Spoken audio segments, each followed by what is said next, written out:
Ошол достор, дүйнөлүк жаңылыктарды өзүңүздөр деле көрүп атсаңар керек. Ошонсо деле мен дагы өзүм жалпак тилимде кыргызча кылып айтып коеюн дедим.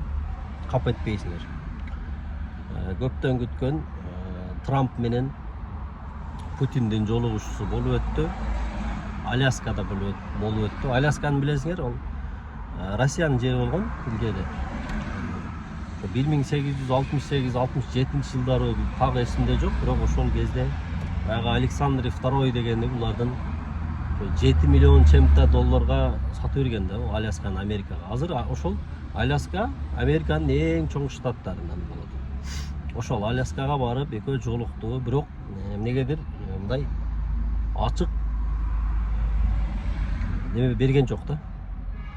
Эмне жөнүндө сүйлөшкөнүн, кандай чечимдерге келишкенин дагы толук айтышкан жок. Ошондой эле журналисттердин дагы жоогуна жооп беришкен жок.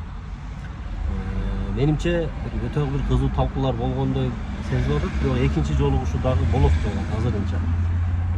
Эми баягы америкалык саясий серепчилердин айтымында Трамп өзүнүн көздөгөнүнө, Украина өзүнүн көздөгөнүнө жетпеди, Путин өзүнүн көздөгөнүнө жетти деген маалыматтар тарап атат. Ошол эле учурда дагы Путин Украинада кайрадан орус тилин расмий кылып кабыл алганга талап кылып атат. Жана ошондой эле өзү буга чейин басып алган Украинадагы жерлерди дагы алганын сүйлөшүү болгон деген таризде мындай сөздөр кетип атат.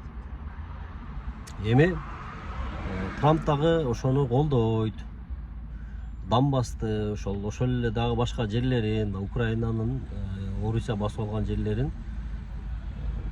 Путинге мындай Россияга өткөрүп бергенге макулдугун берди дегендей таризде маалыматтарды чыгарып ушундай кылды. Анан бирок эми баягы экөө самолеттон түшүп келип Трамптын машинасында экөө кандай деп коет, жекеме-жеке отуруп сүйлөштү. Ал боюнча дагы эч кандай маалымат жок. Эмне боюнча сүйлөштү, эмне келишти.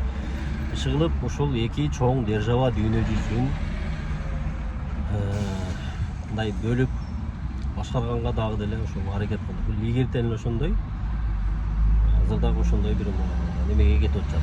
Эми орто жолдо Зеленский деле Украинага